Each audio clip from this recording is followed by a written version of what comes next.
ಇಲ್ಲಿ ಕುತ್ಕೊಂಡು ರಸ ಇರೋದ್ರಿಂದ ಈ ಥರ ಒಣಗಿ ಇಷ್ಟು ಕಾಚು ಕಾಣ್ತದೆ ಅವಳು ಸುಟ್ಟೋದಂಗೆ. ಇಲ್ಲಿನೂ ಭಾಳ ಇರ್ತವೆ ಸುಳಿಲಿರ್ತವೆ ಅವು, ಅದಕ್ಕೆ ಸುಳಿ ತೆಗಣೆ ಅಂತೀವಿ ನಾವು ಅವನ್ನ. ಇಲ್ಲಿ ನೋಡಿ ಇನ್ನೂ ಈಗ ಬರ್ತಾ ಇದೆ ಅಂತ ಏನಾಗಲ್ಲ ಇಲ್ಲಿ ಮೊಟ್ಟೆ ಮರಿ ಹುಳ ಇದೆ ನೋಡ್ರಿ ಇಲ್ಲಿ.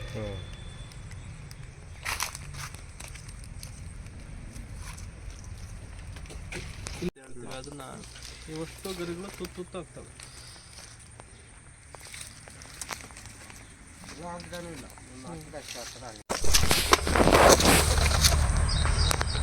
ಮೊಟ್ಟೆ ಅದು ಎರೆಹುಳದ ಮೊಟ್ಟೆ, ಅದು ಎರೆಹುಳದ್ದಲ್ಲ, ಬೇರುಳದ್ದು.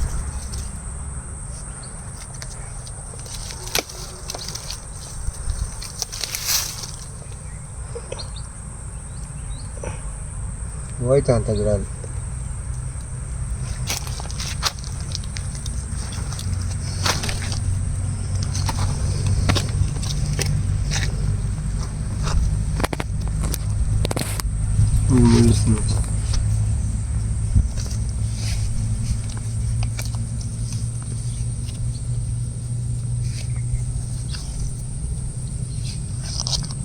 ಮಣ್ಣು ಹಾಕಿದ್ರೆ ಇದಕ್ಕೆ ನಾನು ಬಿಟ್ಟು ಹಾಕ್ಸಿದ್ವಿ.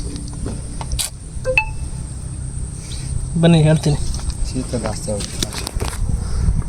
ಯಾವುದೇ ಗಿಡಕ್ಕೆ ಬುಡಕ್ಕೆ ಮಣ್ಣು ಬೀಳಬೇಕೇ ಹೊರತು ಕಾಂಡಕ್ಕೆ ಬೀಳಬಾರ್ದು. ಇಲ್ಲಿವರೆಗೂ ಈ ಕಾಂಡ ತೇವಾಂಶದಿಂದ ಕೂಡ್ತು ಅಂದರೆ ಈ ಕಾಂಡ ಪೂರ್ತಿ ತೇವಾಂಶದಲ್ಲಿದ್ದರೆ ಬಡ್ರಾಟ್ ಬರುತ್ತೆ, ಬುಡಕೊಳೆ ಬರುತ್ತೆ. ಸೊ ಈ ಬುಡಕೊಳೆ ಬಂದರೆ ನಿಮಗೆ ಫುಡ್ ಮೇಲೆ ಹೋಗಲ್ಲ. ನೋಡ್ರಿ ನೀವು ಎಷ್ಟು ಮಣ್ಣು ಹಾಕಿದ್ರಿ ಅಂತ. ಬುಟ್ಟಿ ಹಂಗೆ ಹಾಕಿ ಸರ್, ಹರಡಿಲ್ಲ ಅದು. ಹರಡ್ಬೇಕ್ರಿ, ಚೆಲ್ ಮಣ್ಣು ಮಾಡಬೇಕೇ ಹೊರತು ನೀವು ಬುಟ್ಟಿ ತಗೊಂಬಂದು ಇಲ್ಲಿ ಬುಡಕ್ ಮಣ್ಣು ಹಸಿ ಇತ್ತು ಭಾರಿ. ಮತ್ತೆ ಅದಕ್ಕೆ ಎಲ್ಲ ನೋಡಿ ಎಲೆ ಎಲ್ಲ ಉದುರ್ಕೊಂಡು ನಿಮಗೆ ಕಾಯಿ ಮಾತ್ರ ಉಳಿದಿದೆ. ಗಿಡದಲ್ಲಿ ಏನಿಲ್ಲ, ನ್ಯೂಟ್ರಿಯೆಂಟ್ಸ್ ಸಿಗ್ತಾನೆ ಇಲ್ಲ ಗಿಡಕ್ಕೆ.